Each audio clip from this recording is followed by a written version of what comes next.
Halo semuanya, kembali lagi di channel ini. Kita teruskan pembahasan materi pekan ke-6 kita. Kalau di video sebelumnya kita sudah membahas saham preferen, gitu ya. Sekarang waktunya kita bahas satu komponen ekuitas juga yang sangat familiar gitu ya dengan kita, yaitu common stock atau saham biasa. Jadi yang pertama kita perlu bahas adalah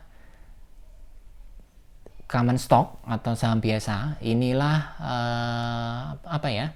modal atau komponen equity yang utama gitu bagi perusahaan, bagi satu company. Jadi dari common stock ini kira-kira kita bisa anggap gitu ya inilah pemilik perusahaan begitu, karena saham itu kan bukti kepemilikan gitu ya, yang bentuknya itu atau event wadahnya itu tergambar di dalam yang namanya AGM ya, Annual General Meeting atau rapat umum pemegang saham RUPS. Nah, di dalam pembahasan tentang saham biasa ini, si common stockholder gitu ya, pemegang saham biasa, dia itu sebagai last standing on claim of asset and income. Jadi dia itu yang paling terakhir yang akan menerima atau klaim tadi ya disebutnya kalau di buku, yang akan menerima aset atau income. Maksudnya aset atau income tuh begini, ketika misalnya perusahaan kita bicara yang jelek dulu gitu ya, default atau bangkrut, bankrupt gitu ya, itu kan aset dijual. Jadi pilot dulu, perusahaan dituntut pilot, kemudian kalau pilot aset dijual, hasilnya itu pertama diberikan ke bond holder, kedua ke, kalau masih ada sisa ya, ke saham preferen, baru kalau ada sisa itu baru ke common stockholder. Jadi dia last standing of asset. Tapi sebaliknya, ketika perusahaan itu untung, kinerjanya baik gitu ya, maka net profit, kalau net profit itu kita bisa gambarkan kan berarti revenue, ada COGS, ada gross profit gitu ya, terus ada expense yang macam-macam itu, ada tax, terus kita akan ketemu net profit margin. Nah, net profit margin yang gede ini itu juga larinya ke siapa yang paling banyak menikmati? Ya ke pemegang saham biasa gitu. Jadi di sini dia last standing on income. Karena kan kalau si pemegang obligasi kan imbal hasilnya sudah jelas, kupon. Kalau pemegang saham preferen udah jelas juga, dividennya udah ditetapkan. Nah, sisanya lari kemana? Sisanya lari ke common stockholder. Jadi dia yang paling untung gitu.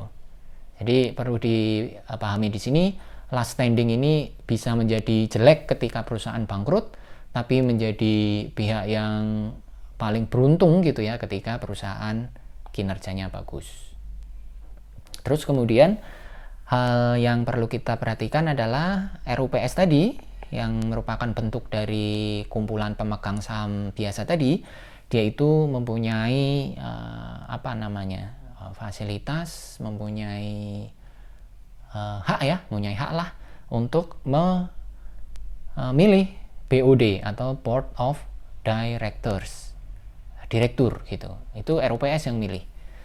Nah, di sini mekanisme pemilihannya adalah dengan voting. Biasanya ada hak voting, satu pemegang saham itu mempunyai hak suara. Terus hak suara ini dikeluarkan pada saat RUPS. Jadi nanti di RUPS itu semua pemegang saham diundang dan yang hadir kemudian memberikan hak suaranya. Kalau pun tidak bisa hadir semuanya, bisa juga dengan mekanisme proxy.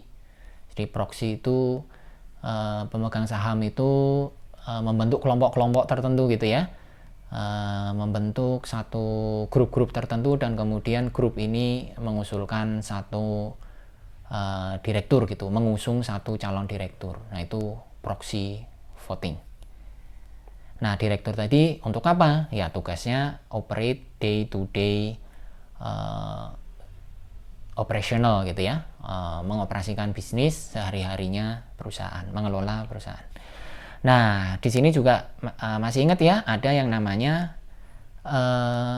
agency cost atau agency problem. Jadi sebagaimana dibahas di pertemuan pertama, kalau kalau BOD itu merasa dia sudah bekerja keras, income perusahaan itu naik signifikan, yang paling untung adalah pemegang saham biasa, maka kemudian dia bisa timbul iri gitu ya. Iri bilang bos gitu, bukan begitu juga, tetapi ya dia merasa kok saya yang capek-capek kerja, tapi kalau untung besar kok yang menikmati si pemegang saham biasa begitu. Maka kemudian dia bisa membuat aturan macam-macam tuh, kebijakan macam-macam untuk membuat dia juga untung gitu. Bisa membuat kebijakan bonus lah, bisa membuat bonus produksi dan lain sebagainya, yang itu nanti malah justru membuat perusahaan tidak efektif. Nah itu diatasi dengan yang namanya insentif gitu ya. Jadi jelas di awal disepakati antara pemegang saham biasa, si common stockholder ini, dan dengan si direksi gitu. Nah itu cara untuk mengatasi agency problem. Nah terus kemudian kita masuk ke valuasi dari saham biasa, valuation ya. Ada dua cara, ada dua metode. Yang pertama disebut dengan dividend discount model atau DDM. Intinya DDM itu, dividend discount model itu adalah mempresent value-kan dividen saham yang akan diterima di masa depan. Gitu. Jadi present value of all future cash flow that stakeholder expect to receive from owning the shares of stock. Jadi di present value kan dividen. Ya pemegang saham itu kan untungnya atau dia ekspektasinya itu kan mendapat dividen gitu. Selain capital gain ya kalau diperjualbelikan di bursa saham. Tapi sebenarnya yang ultimate, yang inti gitu ya, sebenarnya adalah dividen itu.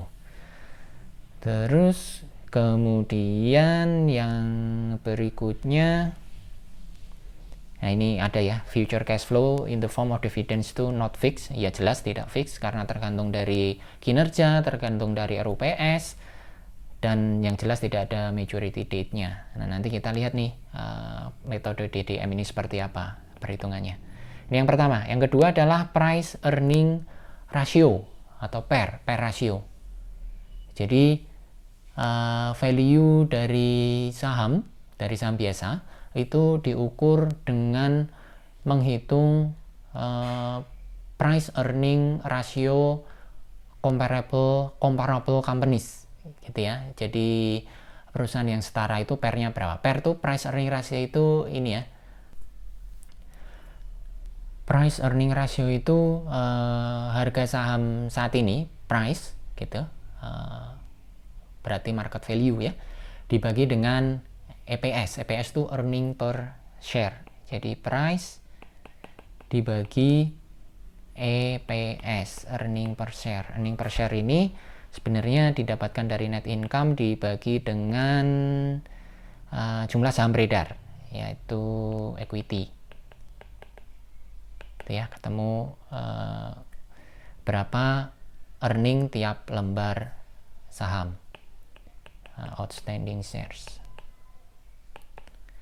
Nah itu nanti kita juga bisa hitung valuasi dari saham biasa. Nah kita lihat contohnya di Excel sebagai berikut. Nah formula valuasi untuk menghitung nilai dari saham biasa itu adalah ini ya rumusnya, dividen year zero atau dividen yang sudah diterima, dividen tahun lalu yang sudah kita terima sebagai pemegang saham gitu ya, sebagai investor, dikalikan 1 plus dividen growth rate dibagi dengan stakeholder required rate of return dikurangi dengan dividen growth rate, atau sama dengan ya dividen in year zero dikali 1 plus dividen growth rate itu adalah dividen in year 1 atau dividen yang akan kita terima tahun depan, dividen yang akan kita terima periode ke depan gitu ya, dibagi dengan rate of return yang diminta oleh stakeholder dikurangi dengan dividen growth rate. Nah ini nanti kita dekomposisi ya, kita bahas satu-satu komponen-komponen ini. Nah yang pertama itu adalah dividen tahun pertama ini. Dividen tahun pertama ini tadi ya kita sudah bahas di awal, berasal dari dividen in year zero, dividen yang sudah diterima kali 1 plus dividen growth rate. Dividen growth rate ini nanti kita bahas di bawah ini. Ini yang pertama, jadi kita tentukan berapa sih future cash flow berupa dividen yang akan kita terima di periode tahun depan atau di periode pelaporan keuangan berikutnya. Terus kemudian yang kedua yang kita bedah adalah stakeholder required rate of return. Nah ini kita sebenarnya akan menghitung atau mengevaluasi risiko investasi kita di saham biasa gitu ya. Yang kita hitung itu adalah risiko yang mempengaruhi future dividend yang akan kita peroleh di masa depan atau di periode pelaporan tahun depan itu. Dan itu angkanya, risiko tadi ya, tergantung dari dua hal ini. Satu, level of interest rate in economy, jadi yang market rate, seperti sama halnya dengan kita membahas risiko obligasi ya, ada market rate di sana yang menjadi benchmark, itu yang pertama. Dan yang kedua, risiko saham biasa ini tergantung dari risiko investasi yang spesifik nempel di satu saham, risk investment of stock, yang menghitungnya adalah kita gunakan CAPM, Capital Asset Pricing Model. Masih ingat ya, Capital Asset Pricing Model di materi tentang risk and return. Jadi menghitung resiko sistematis yang dilambangkan atau dicari dengan beta. Nah ini rumus CAPM-nya. Jadi untuk menghitung risiko investment in stock itu, untuk yang berasal spesifik dari si saham itu sendiri dihitung dengan risk free ini ditambah beta kali market risk premium, yang market risk premium ini bisa didetailkan lagi menjadi expected rate of return dari market, jadi dari Bursa Efek Indonesia gitu ya, dari IHSG itu investor berekspektasi akan mendapatkan return berapa, jadi akan menghitung dari seluruh saham di Bursa Efek Indonesia kira-kira akan naik berapa persen. Nah itu expected return dari market. Kemudian dikurangi dengan risk free untuk mendapatkan market risk premium. Nah ini kita menghitung stakeholder required rate of return yang menggambarkan resiko investasi di saham tadi. Ini variabel yang kedua gitu ya. Variabel pertamanya tadi kan dividen. Variabel yang ketiga itu adalah dividen growth rate, jadi tingkat pertumbuhan dari dividen di masa depan. Itu terdiri dari dua komponen, yang pertama ROE dan yang kedua retention rate. ROE itu sebagaimana yang sudah kita pelajari ya di rasio laporan keuangan, itu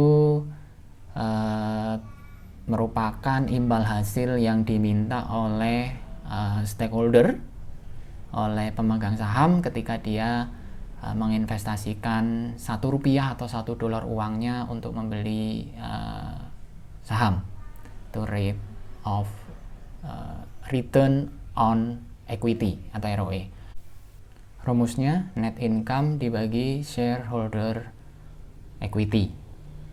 Terus yang retention rate ini adalah berapa banyak dari net income gitu ya yang direinvestasikan lagi ke perusahaan, atau dengan kata lain ini RE ya,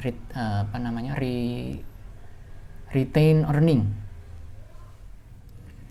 Nah, retention rate itu sendiri dihitung dengan ini rumusnya. 1 dikurangi dividend payout ratio. Dividend payout ratio itu berapa banyak porsi dari net income yang berdasarkan keputusan RUPS dibagikan dalam bentuk dividen. Jadi misalnya net income-nya 100 miliar, ketika diputuskan RPS 40 miliar dibagi dalam bentuk dividen, maka dividen payout ratio-nya adalah 40 dibagi 100, itu 40%. Nah, ini 1 minus dividen payout ratio dikalikan dengan return on equity, itu adalah rate of growth dari dividen. Ini yang komponen yang ketiga. Nah, kalau perhitungannya gimana? Perhitungannya ini misalnya ya, untuk satu perusahaan misalnya dividen tahun lalunya 30, berarti historical sudah ada dividennya beneran gitu ya. Terus kemudian ada keterangan lagi growth dividend 10% kontan. Growth dividend ini dicari dari tadi ya, 1 minus dividend payout ratio kali return on equity.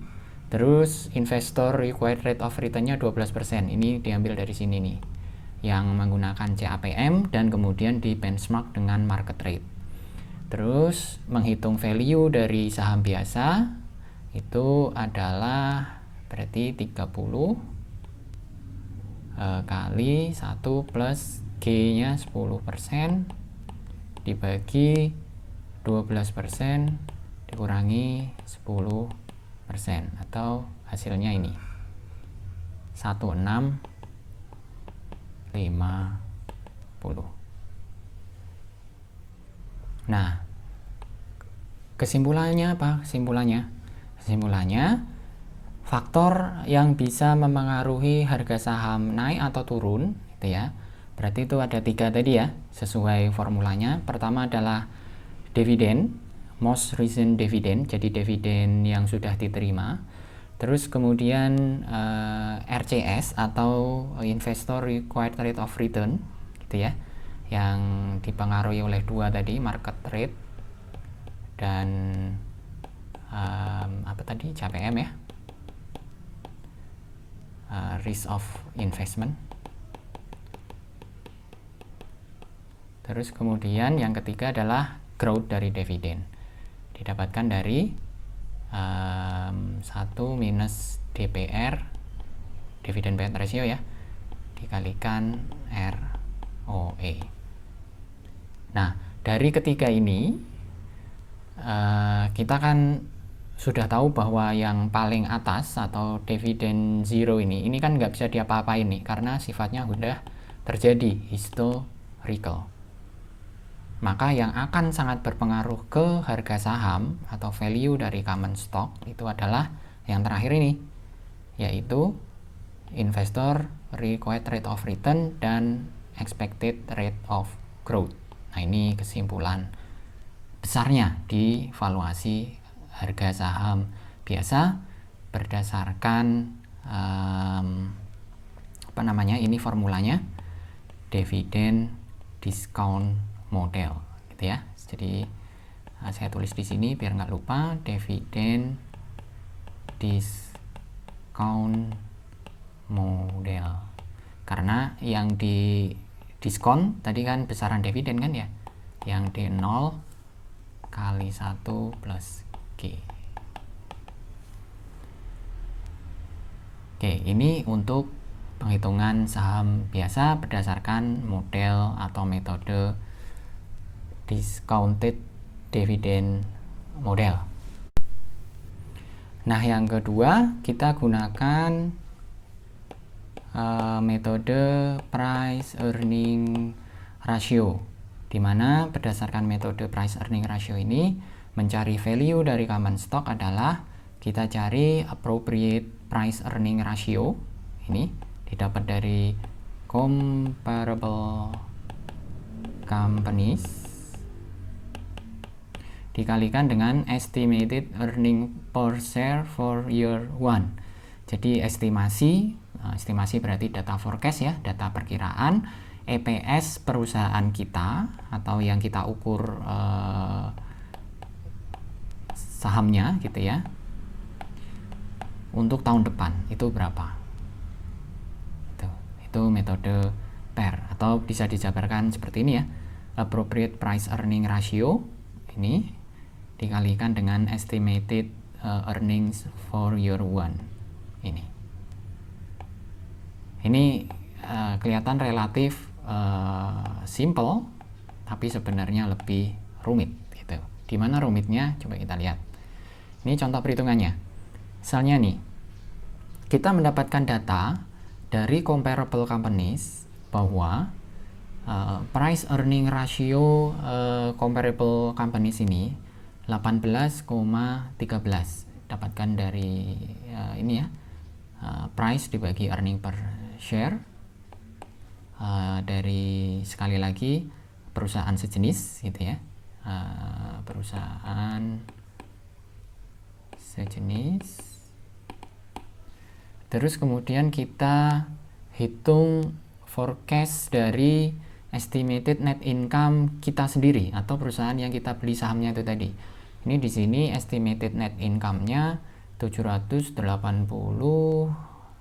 berapa ini? 780 miliar ya. Dengan outstanding share-nya 6,149 miliar lembar. Nah, ini kita bagi nih 780 miliar dibagi 6,149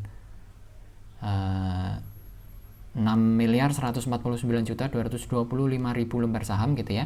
Jadi estimated EPS-nya 127. Nah, value dari saham biasa dengan menggunakan metode PER adalah 18,13 kali 127 sama dengan 2.300, katakan ini rupiah gitu ya, rupiah per lembar. Nah, sederhana kan? Tetapi sebenarnya tidak semudah ini, karena pertama kita harus hitung ini PER dari comparable companies. Ini menentukan comparable companies-nya itu juga tidak mudah. Terus kemudian kalau sudah mendapatkan comparable companies, kita harus mengestimasikan, memforecast PER-nya perusahaan sejenis itu berapa gitu. Ini satu pekerjaan yang cukup kompleks. Nah, setelah kita setelah kita forecast price earning ratio perusahaan sejenis tadi, kita kemudian juga harus memforecast net income perusahaan yang kita mau investasi atau sahamnya kita mau beli ini. Ini juga nggak mudah. Jadi kita kayak memperkirakan gitu, tahun depan estimated net income-nya berapa. Baru setelah kita dapatkan ini estimated net income ini, kita bagi dengan kalau share outstanding gampang ya, sepanjang tidak ada aksi korporasi yang melibatkan pengeluaran saham kembali atau pembelian saham kembali, maka angka ini nih kita bisa cari di laporan keuangan. Share outstanding tadi ya, berapa jumlah lembar saham yang sudah beredar, kita bagi, maka kita bisa hitung estimated EPS. gitu. Jadi kelihatan simple tetapi sebenarnya tidak simple. Demikian pembahasan kita tentang valuasi dari saham biasa. Jadi sekali lagi terdiri dari dua metode. Metode yang pertama adalah menggunakan dividend discount model. Ini rumusnya. Dividend in year 0 kali 1 plus dividend growth rate dibagi stakeholder required of return dikurangi dividend growth rate. Sedangkan yang metode kedua kita gunakan metode price earning ratio, di mana kita harus menghitung appropriate price earning ratio dari comparable companies. Kita kalikan dengan estimated earnings per share for year 1 atau estimated earning tahun depan dari perusahaan kita. Demikian, kalau ada pertanyaan jangan sungkan, silahkan posting di kolom komentar di bawah. Terima kasih.